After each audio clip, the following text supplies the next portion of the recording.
we're going to be talking about brand and what is a brand today. Yeah. Almost like a branding 101 class. So what is a brand, Sam? We should talk about that. Yeah, what is a brand, Mike? Is it like just a logo? I probably need some packaging or a sign outside my business. That's probably what it is, right, Mike? Maybe like a tagline. I don't know. Some like messaging. Yeah, there's some like McDonald's. Yeah, McDonald's has one of those. Yeah. So logo, packaging, got a tagline. We're good to go. That's a brand. Maybe like, do you have to like do like a Super Bowl ad to be a brand? Oh yeah. You got to have some advertising, right? Yeah, you gotta have some advertising, billboards or local magazines. Yep. That's probably it. I feel like I've seen some brands and that's all they are. Name, logo, tagline, ads. Those are the only ones I've seen.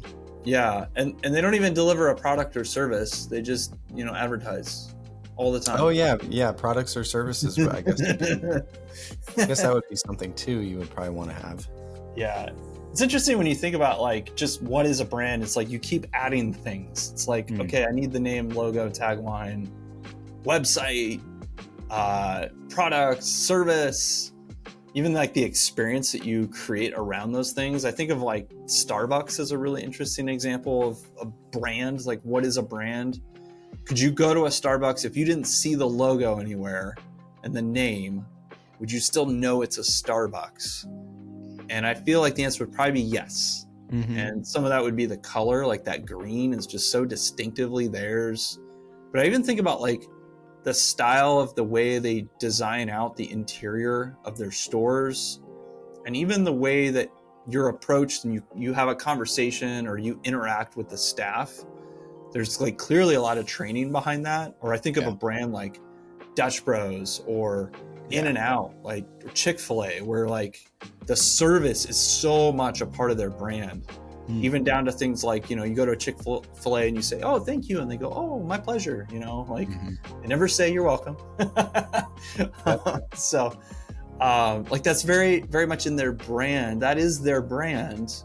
But then I wonder like, well, what drives those decisions? Like why that color? Why that style of logo, name? Why that service level? Like, when Chick-fil-A says, we're going to say our pleasure or my pleasure instead of you're welcome, that was a very conscious decision someone made. And there's a culture behind that. There's a set of values and ideas and even a way of like, this is a way we want to do business that's uniquely us. And I think that probably gets a little bit even more to the heart of what a brand is.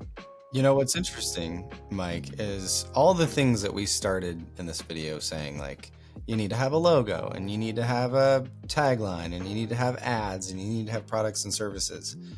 Would you ever describe someone, if I said, what is Mike Jones like? Would someone say, well, Mike has brown hair, he's got green eyes, his name's Mike, and he's usually wearing red shoes?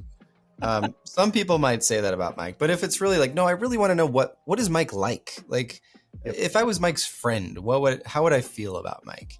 And they're going to say, oh, Mike is super nice. He's really knowledgeable. He's really generous. He's, maybe talks too much. He talks too much. He loves history. He loves coffee, like all these things. And now I'm getting, instead of just like the external things, I'm getting to know the real Mike, like what Mike actually believes in at the soul level. Ooh, I like the word you just used, Sam. Soul. Yeah. And I think that really gets to like the heart of, to use another metaphor, heart. The heart of brand, which is, it's your identity, right? So I love that you are thinking like a person, right? A person has a specific identity and there's a lot of things that add up to their identity. It's not just like the style of clothes they wear and the job they have and the family kind of context they find themselves in, but even like what they believe, right? At a core values level, the places they've lived, the experiences they've had, the history behind them, and even what their goals and aspirations are, right? What do they dream to be? Those are all parts of our own personal identities. And I think you can extrapolate identity in an organization as well, because at the end of the day, an organization is just a bunch of people, a bunch of personal identities on a mission together, right? And I think that's actually one of the best places to start is, what do we want to do together, right? What makes our organization an organization is that we have a common purpose. We have a common set of values by which we make decisions. And that leads to a personality, an expression of our identity out in the world, and things that we decide to like how we name ourselves and the colors we use, and even the design of our office, if we're like maybe an accounting firm, or if we're in a restaurant, like how do we look on the inside? What kind of music do we play over the loudspeakers? Yeah. All of those are decisions that should be rooted in the identity of that organization, which flows out of purpose, values, vision, and culture. Yeah. There's a business case to this, Mike, and not just like what color are we going to pick, or how are we going to make our logo? There is actually a business case to brand. And I'll start with back to kind of the person metaphor. If you meet someone at a party or at your job and they don't really have a personality, or you can kind of tell they're just taking like Stacy's personality from like, the two cubicles over. Like you're just kind of like, hey, you just don't really feel like a real person to me. You're just kind of taking other pieces of other people you think are cool and you're kind of mimicking them. Well, that happens at the brand level all the time, at the business level, where there's a trend, or I'm a pest control company and this pest control did this, so I'm going to do the same thing. And you're just kind of like taking what seems to be working out there and you're going to try it for yourself.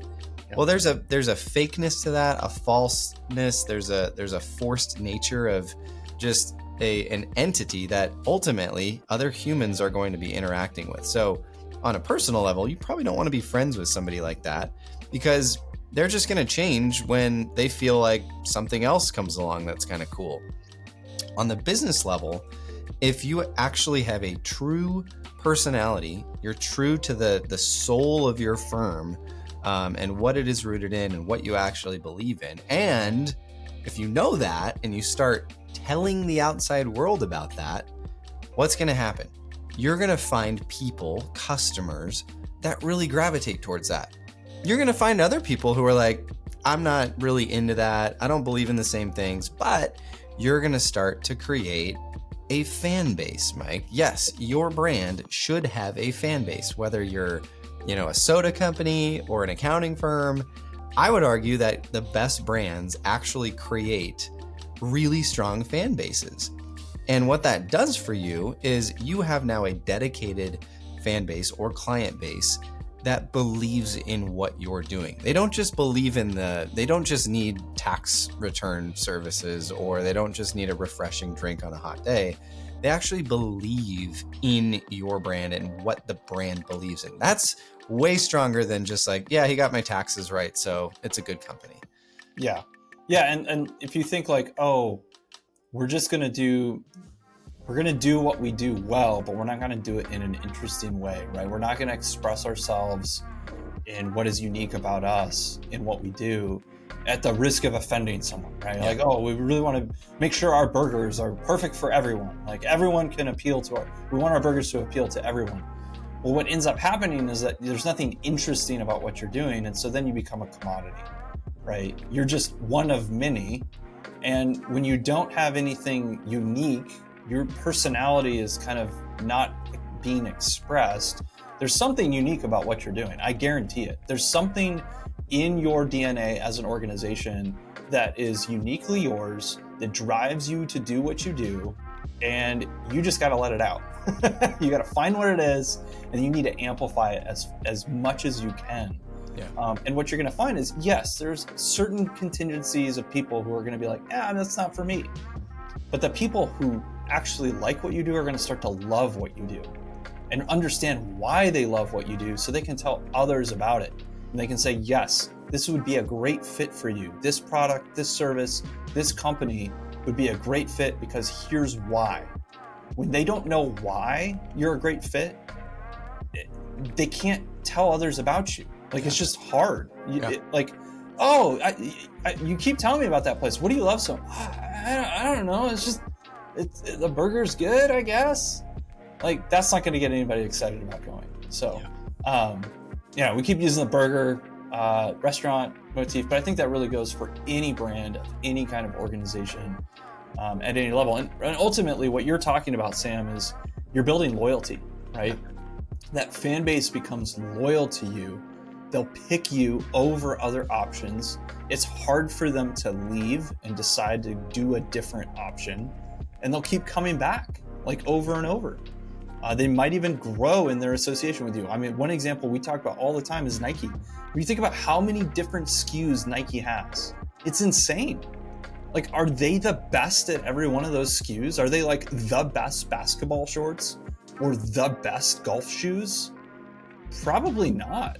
Not in every category. Maybe in some you could argue they're really good or they're, top of class. I don't know. But probably not. But why is it they can have so many different SKUs and so many different products? Is because people are not loyal specifically to the product. They're loyal to the swoosh. Yep. They're loyal to what Nike does. They're like, I liked what Nike has done in the past. I will trust them, and I will put my money on the next thing they produce, even if it's in a category I don't know them for. Case in point, when Nike entered the golf market, they had zero experience there. There was a ton of other brands that had way more experience than them. Ping was huge, right? And in 10 years, only 10 years, Nike was the highest selling brand in golf. And that's insane. And a lot of that goes to the fact that they bring all this trust with them whenever they enter a new market. People just go, oh, Nike, they must be, it's athletic stuff. It must be good. Or good enough. Didn't they get Tiger Woods? They did do that, but that's part of their brand too. Like, imagine if Ping had gone to Tiger. Would Tiger have signed up?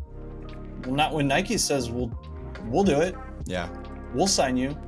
Because they built a mystique around their brand with other athletes who are at the top of their class. Like, to get the swoosh as an endorsement, as an athlete, is a two-way street. It's not just you saying, I'm the best athlete in this category, so I get to put my name behind whatever brand I choose. There's also but the best athletes are all Nike sponsored, right? And so it's a two-way street of endorsement. And that's really the power of the Nike brand, right? That people see them, customers perceive them as the best, even when they're probably not.